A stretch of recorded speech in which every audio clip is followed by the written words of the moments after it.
गणेश चतुर्थी व्रत कथा। एक बार महादेव जी पार्वती सहित नर्मदा के तट पर गए। वहां एक सुंदर स्थान पर पार्वती जी ने महादेव जी के साथ चौपड़ खेलने की इच्छा व्यक्त की। तब शिव जी ने कहा, हमारी हार जीत का साक्षी कौन होगा?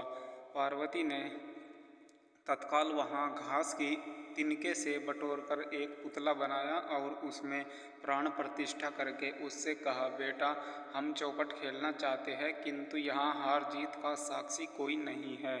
अतः खेल के अंत में तुम हमारी हार जीत के साक्षी होकर बताना कि हम में से कौन जीता, कौन हारा।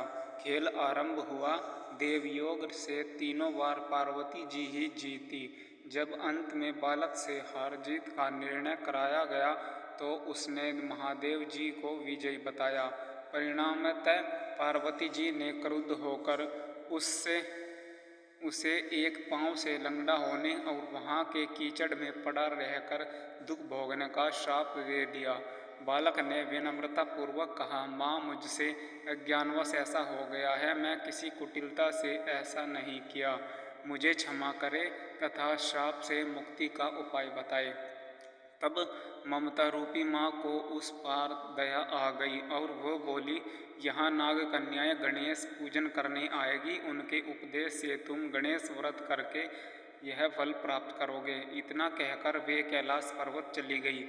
एक वर्ष बाद वहाँ श्रावण में नाग कन्याएं गणेश पूजन के लिए आई। नाग कन्याओं ने गणेश व्रत करके उस बालक को भी व्रत की विधि बताई। तत्पश्चात बालक ने 12 दिनों तक श्री गणेश जी का व्रत किया।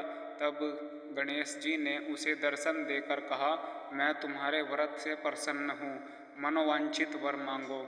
बालक बोला, भगवान, मेरे पाँव में इतनी शक्ति दे दो कि मैं कैलाश पर्वत पर अपने माता पिता के पास पहुँच सकूँ और वे मुझ पर प्रसन्न हो जाए। गणेश जी तथास्तु कहकर अंतर्ध्यान हो गए। बालक भगवान शिव के चरणों में पहुँच गया। शिव जी ने उससे वहाँ तक पहुँचने के साधन के बारे में पूछा। तब बालक ने सारी कथा शिव जी को सुना दी। उधर उसी दिन से अप्रसन्न होकर पार्वती शिव जी से भी विमुख हो गई थी। तदुपरांत भगवान शंकर ने भी बालक की तरह 21 दिन पर्यंत श्री गणेश जी का व्रत किया, जिसके प्रभाव से पार्वती के मन में स्वयं महादेव जी से मिलने की इच्छा जागृत हुई। वे शीघ्र ही कैलाश पर्वत पर जाकर आ पहुँची। वहाँ पहुंचकर पार्वती जी ने शिव जी से पूछा, भगवान, आपने ऐसा क्या किया जिसके फलस्वरूप मैं आपके पास भागी आ गई हूँ? शिव जी ने गणेश व्रत का इतिहास उनसे कह दिया। तब पार्वती जी ने अपने पुत्र कार्तिकेय से मिलने की इच्छा से 21 दिन पर्यंत 21 की संख्या में दूर्वा पुष्प तथा लड्डुओं से गणेश जी का पूजन किया। 21वें दिन कार्तिकेय स्वयं ही पार्वती जी से आ मिले।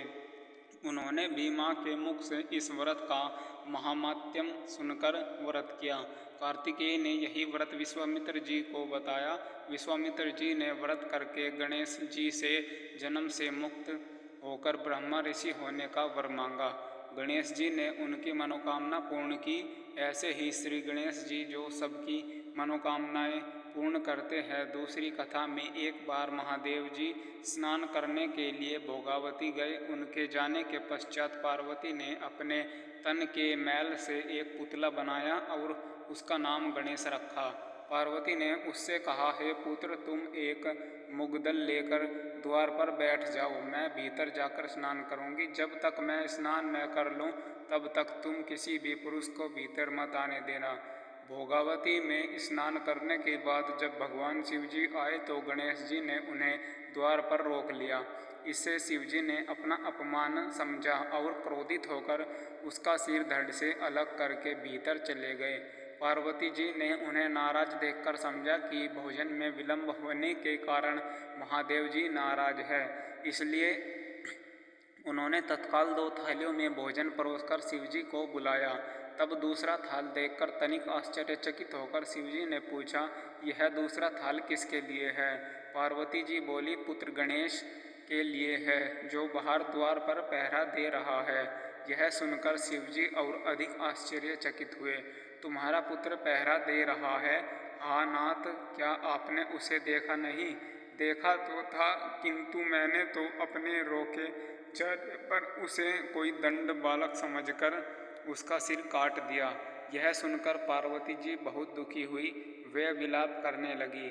तब पार्वती जी को प्रसन्न करने के लिए भगवान शिव ने एक हाथी के बच्चे का सिर काटकर बालक के धड़ से जोड़ दिया। पार्वती जी इस प्रकार पुत्र गणेश को पाकर बहुत प्रसन्न हुई।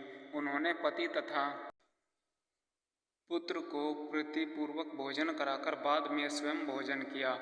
यह घटना भाद्रपद शुक्ल चतुर्थी को हुई थी, इसलिए यह तिथि पुण्य पर्व के रूप में बनाई जाती है।